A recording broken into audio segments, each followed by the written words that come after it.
大家好，我是厚朴，有佛法就有办法，欢迎来到我的频道。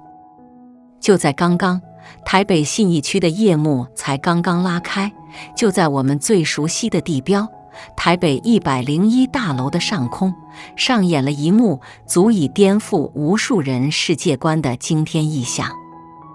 这不是电影特效，更不是什么灯光秀。原本华灯初上的街头，瞬间被一种难以言喻的寂静所笼罩，但这份寂静只维持了不到3秒，瞬间就被排山倒海的惊呼声所取代。成千上万的民众仿佛被一种无形的力量定住，不约而同地停下脚步，高举手机，对准那片魔幻般的紫色霞光疯狂拍摄。因为就在那里，天空中的云层仿佛被赋予了生命，它们翻涌、汇聚、塑形，最终一尊法相庄严、慈悲无量的观音菩萨，脚踏着一头鳞甲闪烁、威猛无比的金色巨龙，在云海之中缓缓地显现出它的轮廓。观音骑龙，这是观音骑龙的圣像。现场的惊叹声、难以置信的哭泣声，甚至有人当场跪地膜拜，此起彼落的声音透过无数的直播镜头传遍了全台湾。社群网络上关于台北101观音显灵的影像，在短短几分钟内就如同病毒般扩散开来，整个台湾似乎都沉浸在这场神迹降临所带来的巨大狂喜与激动之中。人们互相传递着那些画质模糊却依然震撼心灵的影像，所有人都将其解读为上天降下的祥瑞，是护佑宝岛的吉兆。但是一个最关键，甚至可以说是最恐怖的细节，却被所有人彻底忽略了。在场的每一个人，包括正在屏幕前观看直播的你我，全都没有发现。就在观音圣像法相最清晰、最庄严的那一刹那，在他身后深邃的云层之中，一道闪电般的亮光短暂地勾勒出了一个字。这个字出现的时间连半秒钟都不到，快到所有摄影设备都来不及捕捉。只有极少数，我是说灵性直觉异常敏锐的人，在心中感受到了那个字所带来的巨大灵魂震撼。民众们以为这是祝福，他们完全没有意识到，这个稍纵即逝的神秘字符才是这次神迹降临的真正目的。它不是祥瑞，恰恰相反，这是来自天界，给全台湾2300万民众的最后通牒。这个字是神明留给我们的最后警告，也是我们唯一的生路提示。这个字究竟是什么？它又预示着一场什么样的毁灭与生机？一场攸关岛屿命运的倒数计时，已经在那一刻悄然启动了。而就在全台湾还为了观音骑龙的神迹议论纷纷，沉浸在震撼与迷思之中时，一个更让人头皮发麻的惊天变故在地球的另一端，印度同步发生了。深夜11点，没有任何预告，印度神童阿南德突然开启了一场紧急的深夜直播。当画面一打开，全球数百万正在线上的追随者全都倒抽了一口凉气。镜头前的阿南德脸色惨白如纸，嘴唇微微颤抖，眼神里充满了过去所有预言中从未出现过的最极致的惊恐。他看起来完全不像一个正在发布预言的先知，他更像是一个刚刚从一场恐怖灾难的现场死里逃生的人。他惊魂未定，对着镜头好几次张开嘴，却发不出任何声音。最后，他才用一种沙哑又颤抖的声音，艰难地挤出几个字：我看到了，我看到了台湾上空的那个神迹，观音菩萨骑着龙。说到这里，阿南德仿佛用尽了全身的力气，停顿了将近10秒钟，才接着说出了那句最关键的话：还有那个字，我看到了云层里那个一闪即逝的字。这句话如同平地惊雷，瞬间让所有知道台北101事件的人汗毛直竖。原来那不是幻觉，原来远在印度的阿南德竟然同步看见了。但接下来，阿南德做出了一个让所有人都吓傻的举动，他宣布要紧急更正所有他先前发布过的预言。他几乎是用哭腔在说，我之前说的那些关于地缘政治的冲突、经济的崩盘，甚至是下一波的瘟疫，那些都不算什么了。为什么？因为观音骑龙和那个神秘字符的出现，代表着一个完全不同等级的、史无前例的大难临头。已经启动了，他反复强调，这次不一样，这次真的不一样了。这不是一次普通的预警，这是来自最高层的最后通令。过去的阿南德，无论预言多么可怕，他的表情虽然凝重，但总还保留着一丝属于智者的平静与从容。但这一次，他是真的怕了，那种发自灵魂深处的恐惧，即便是隔着屏幕，都能让人不寒而栗。他告诉世界，这一次神明不再是暗示，而是直接揭示了最终的结局。而这个结局，比他之前预言过的任何景象都要恐怖10000倍。你以为台北101的观音神迹真的只是一个单一的事件吗？如果你这么想，那就大错特错了。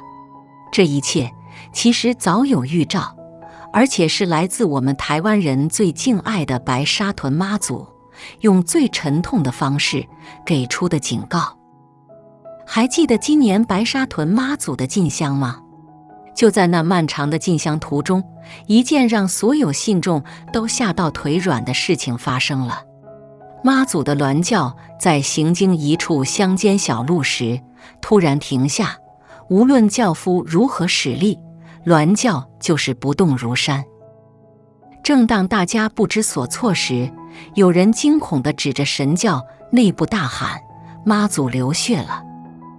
庙方人员赶紧上前查看，只见妈祖的金身上竟然渗出了如同血泪一般的红色液体，沿着脸颊缓缓滑落。现场所有香客全部跪倒在地，哭喊着妈祖慈悲。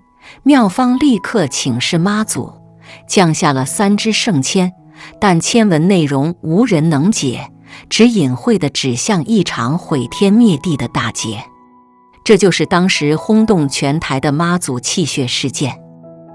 当时所有人都以为这只是一个地方性的警示，没有任何人把这件事跟国际上的预言家联系起来。直到今天，直到观音菩萨骑着巨龙在台北上空显灵，直到那个神秘的字符浮现在云层之中，我们才像被雷打到一样，瞬间恍然大悟，原来这根本就不是孤立的事件。从印度的阿南德，到我们本土的白沙屯妈祖，再到今天显灵的观音菩萨，全天下的神佛都在用不同的方式对着台湾发出同一个最紧急的警告。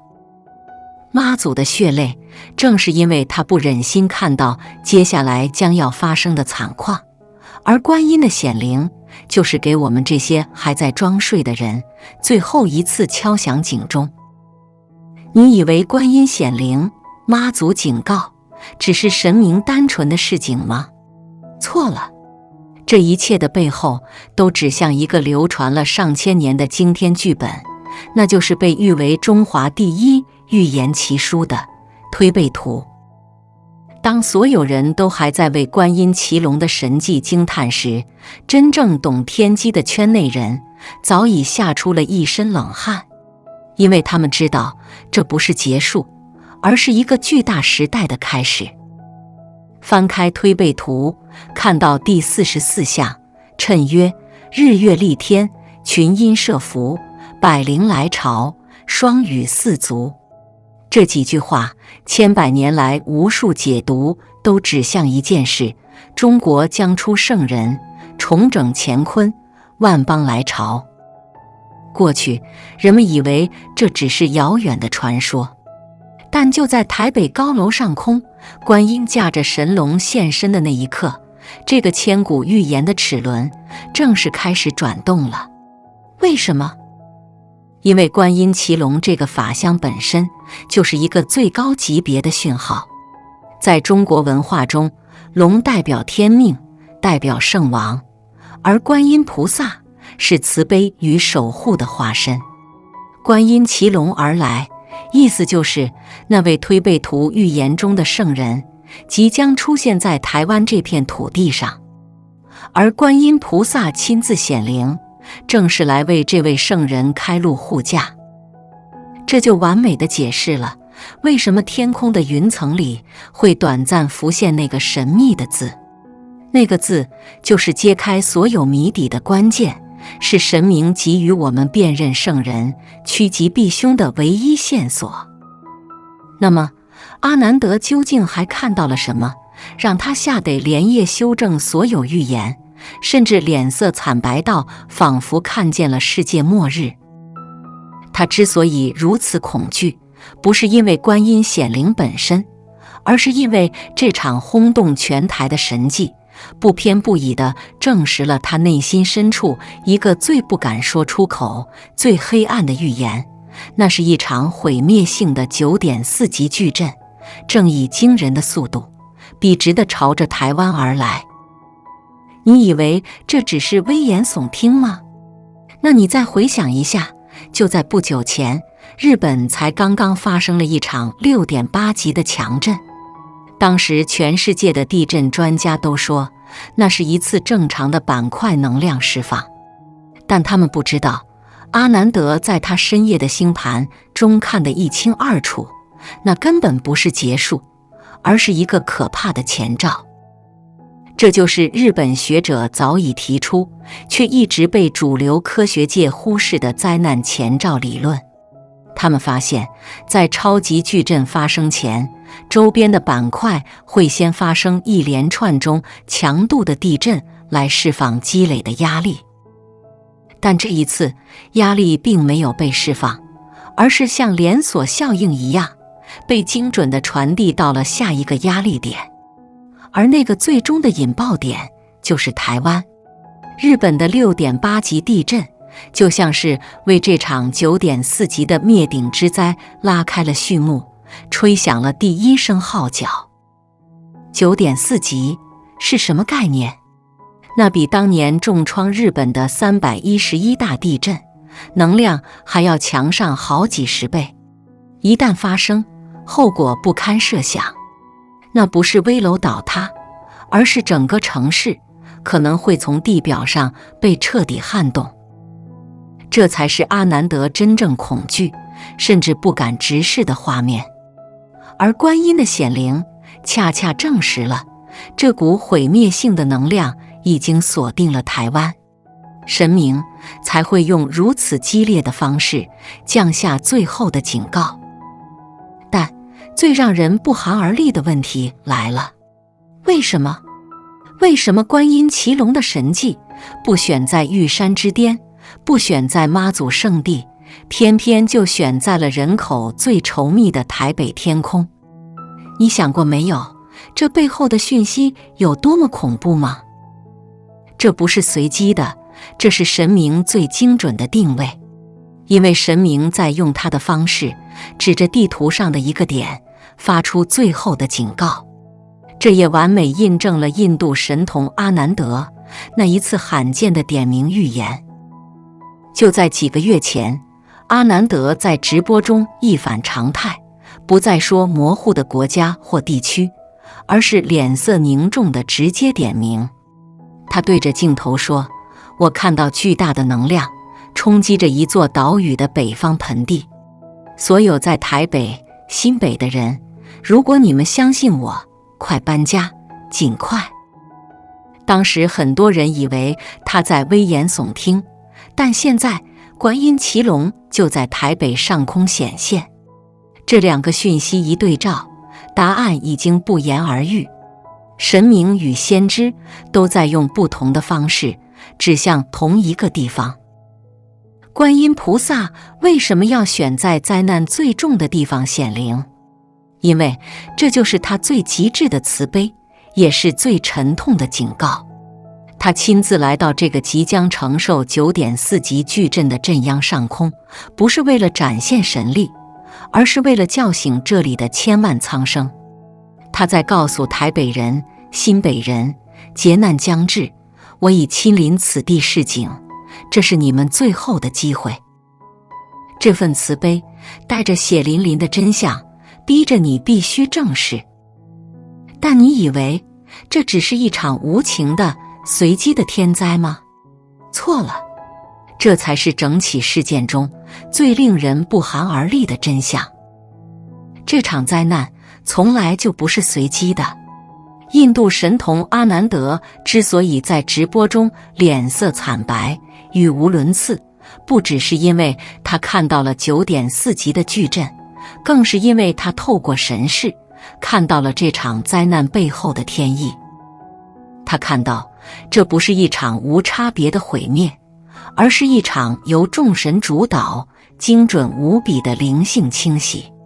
上天要借由这场巨震洗掉这个岛屿上累积已久的污秽与沉重业障。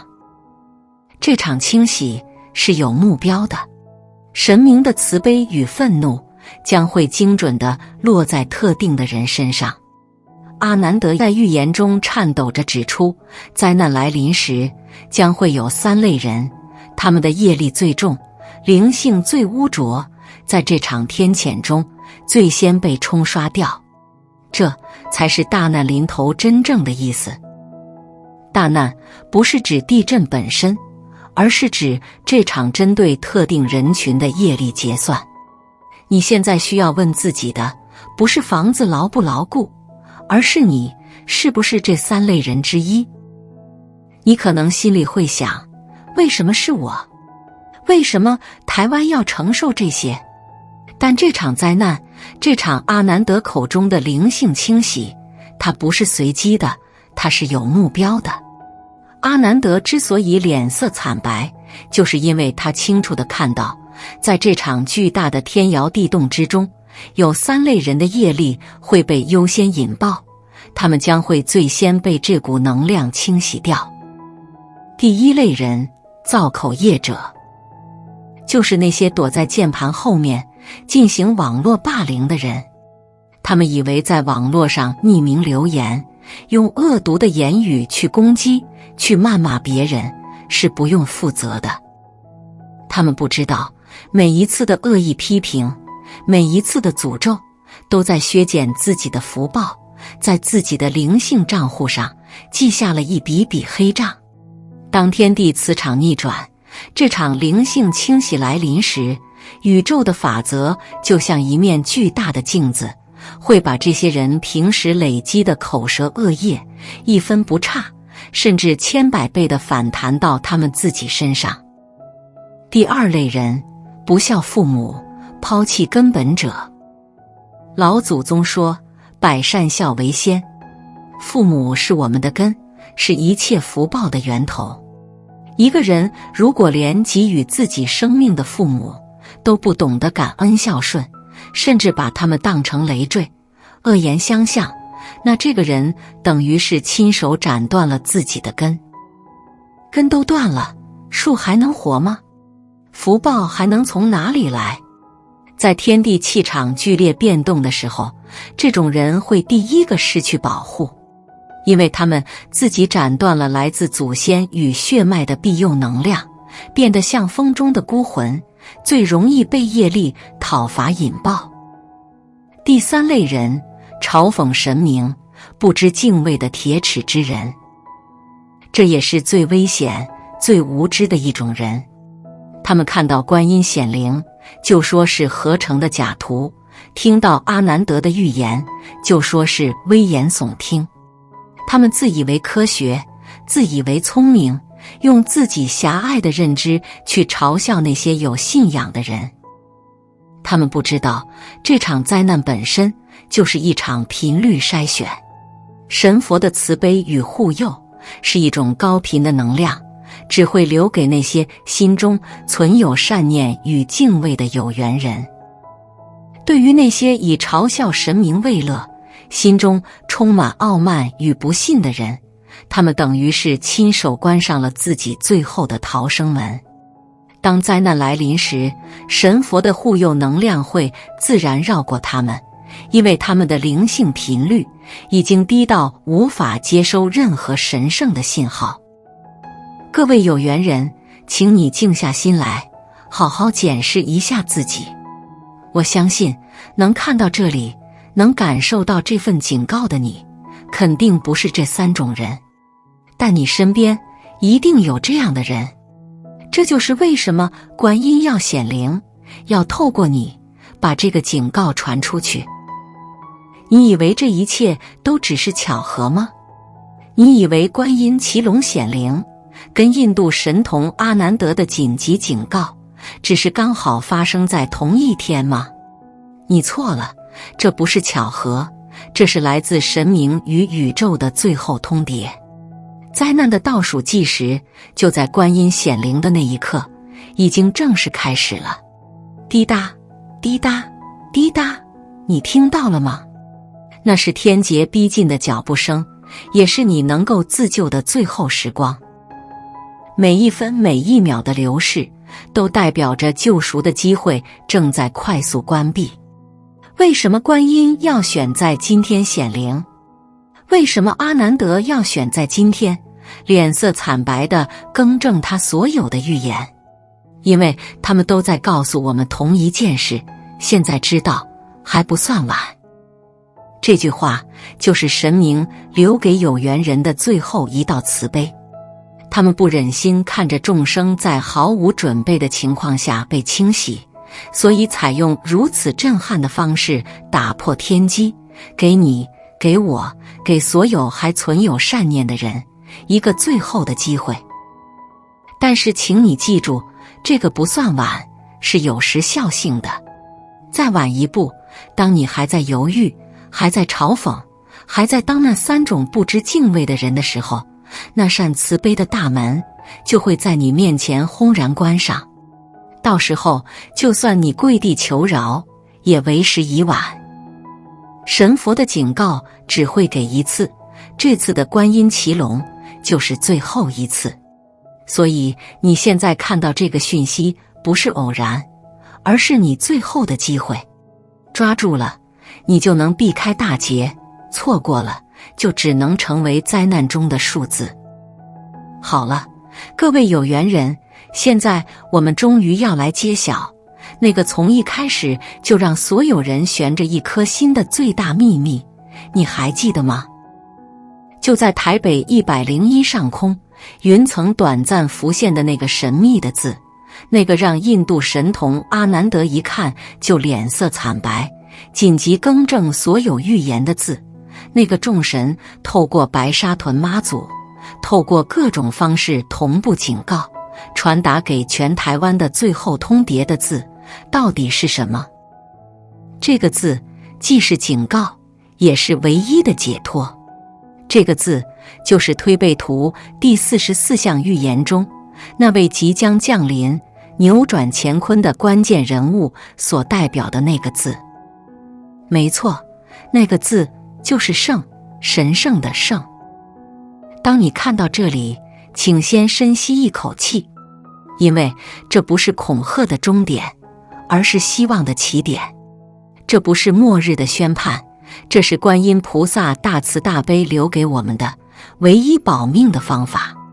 他在警告灾难的同时，也把唯一的生路清清楚楚地写在了天上，给所有有缘人看。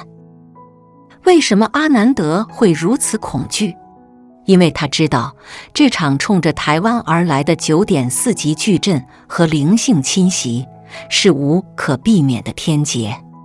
但为什么观音要显现圣字？因为他在用最慈悲的方式告诉我们，天劫虽猛，却不是要灭绝所有人。大难临头指的不是死亡，而是一场针对人心的审判。而这个圣字，就是通过这场审判的唯一通关密语。这就是观音给出的唯一保命方法。在大灾难来临之时，唯有心存善念、身行圣道的人，才能得到神明庇佑，安然度过。只有这样的人，才能在这场天翻地覆的气场巨变之中不被清洗掉，反而能逆势而上，迎来新生。财富、权力、高楼大厦，在天灾面前都不堪一击。唯一能保护你的，就是你内心深处的那一点圣光。这道光，就是你在末劫之中安身立命的最后一道，也是最强大的一道防线。听到这里，很多人可能会慌了，觉得心存善念、身行圣道听起来好难，是不是要我们立刻抛下一切去修行？观音菩萨慈悲，他知道我们现代人生活忙碌，压力沉重，所以早就为我们这些有缘人准备了最简单、最直接、人人都能做到的方法。第一个方法，立刻拿起你的手机。你没听错，神明给的第一个保命法宝，就藏在你每天看上100次的手机里。这个方法就是更换你的手机桌布。请立刻上网搜寻这次轰动全台的观音骑龙神迹显灵图，或是找一个你觉得最有力量、最庄严的圣字书法图，将它设定成你的手机锁定画面和主画面桌布。不要小看这个动作，从你设定完成的那一刻起，你的手机就不再只是一台普通的通讯工具，它已经变成了一个专属于你的随身护身符，一个不断为你注入神圣能量的法器。你想想看，你每天解锁手机多少次？每一次点亮荧幕，你第一眼看到的就是观音菩萨慈悲的法香，或是那个充满天地正气的圣字。每一次的看见都是一次提醒，每一次的提醒都是一次能量的加持。当你心烦意乱时，看到它，心就定了。当你准备跟人吵架，想在网络上留下恶毒的言论时，看到它，那股恶念就消了。这就是最直接、最有效的心存善念。第二个方法，口诵真言。光是让眼睛看到还不够，你还必须启动自己身上最强大的能量发射器，你的声音。这就是观音菩萨赐予的第二个简易解方。你可能不知道，就连印度神童阿南德也曾在直播中承认，宇宙间最强大的能量不是来自任何武器或科技，而是来自声音的频率。当你发出一个充满正向愿力的声音时，你身体周围的气场就会跟着共振，形成一道肉眼看不见的能量防护罩，能将所有灾祸、邪气、瘟疫的负面频率像过滤网一样全部隔绝在外。所以，从今天起，在你每天早上要踏出家门之前，请务必静下心来，在心中默念9次真言。为什么是9次？因为9在易经中是阳数之极，是最大、最尊贵的数字，代表着圆满与天地的力量，能启动最强的守护能量。你可以选择念诵南无观世音菩萨，直接连接观音的慈悲愿力，或者你可以念诵观音透过云中圣字传达给我们的8字护体真言：圣光护体，百病不侵。当你念诵时，就是在召唤宇宙的圣光来加持你的肉身与灵魂，让你在接下来的劫难中，仿佛穿上了一件神明赐予的隐形护甲。第三个方法，立即停止造业。这也是前面所有方法中最关键、最根本的一法。如果你前面2点都做了，但这一点没做到，那么一切都是枉然。为什么？因为更换桌布是请求神明护佑，口诵真言是为自己凝聚正能量，但这2者都是外在的加持。如果你内心不断产生负面的能量，言行不断地在败坏自己的福报，那就好像你穿着最高级的防弹衣，却不断从里面拿刀刺向自己一样。再强的外部保护也终将失效。你必须明白，这场即将到来的大灾难不是一场无差别的攻击，而是一场精准的灵性清洗。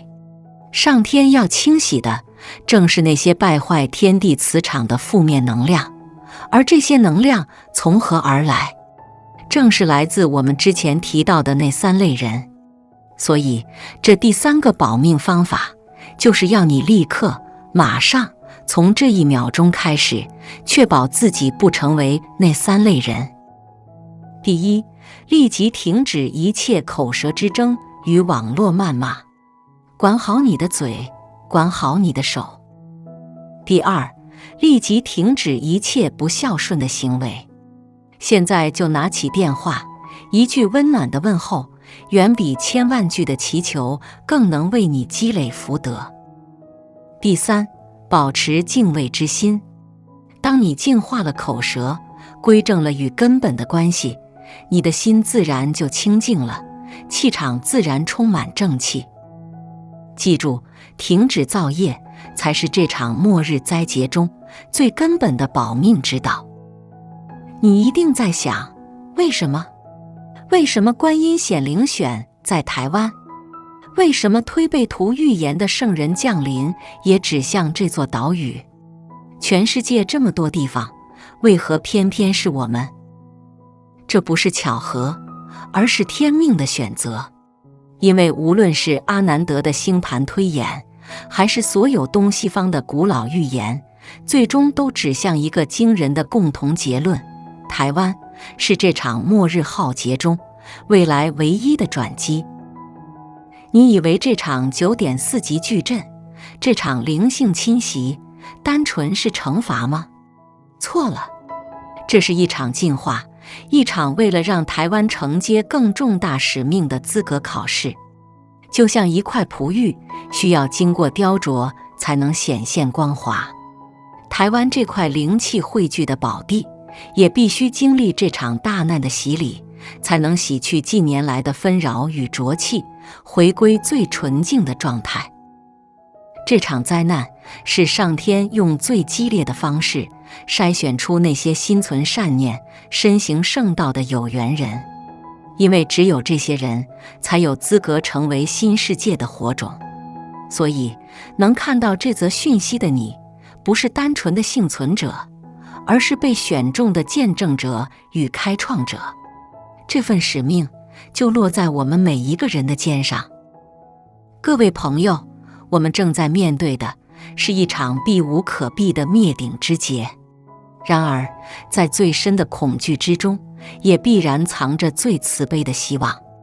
观音菩萨在灾厄的核心，台北的上空显灵，它不是来预告毁灭，而是来降下解放。云层中显现的那个圣字，就是给所有善良百姓的唯一保命方法。所以，你能看到这个视频，听到这段话，绝对不是偶然。在茫茫人海中，你点开了它，并且看到了最后，这本身就是一个证明，证明你就是神明想要点醒的有缘人，证明你的福报还没有断绝，证明你还有机会做出改变。现在，我邀请所有看到这里的有缘人，进行一个最简单，却也最直接的祈福仪式。不需要你焚香拜佛，只需要你动动手指，就能为自己和家人接下这份来自天界的庇佑。请你在下方的留言区静下心，带着最恭敬、最虔诚的心，亲手打上这10字真言，感恩观音显灵，我愿圣光护体。当你打下这行字的瞬间，这不只是一个普通的留言，这是一个愿力的宣告。你的意念与这10字真言结合，你的个人气场就会开始与观音菩萨的慈悲频率产生共鸣，形成一道看不见的圣光结界。更重要的是，你的这个动作会让系统算法知道，这是一则重要的讯息，让更多还在迷茫中的有缘人有机会看到，得到这最后的警告与保命之法。这是最简单的法布施，但打字是为自己接福，是自救。观音菩萨显灵，给出圣字真言，更重要的目的是要我们去度人。分享才是真正的救人，才是累积大功德。你想想，就在我们说话的这一刻，还有多少人对即将到来的灾难一无所知？你的家人，你的朋友，你群组里的每一个人，他们可能还在造着口业，嘲讽神明，完全不知道自己已经被列入了最先被清洗的名单。你的随手一按，一个简单的分享，对你来说只是举手之劳，但对他们而言，却可能是黑暗中唯一的光，是悬崖边上最后的救命绳。佛家说，救人一命，胜造7级浮屠。你每一次的分享，都是在代替观音菩萨行慈悲之道。不要再迟疑了，立刻马上将这个救命的警讯分享给你所有的家人、朋友和你手机里的每一个群组。救人如救火，功德无量。不执着于吉凶的表象，借风水的智慧化解生活的困顿。如果你也在寻找破局的力量，请订阅般若语，并分享给你的朋友。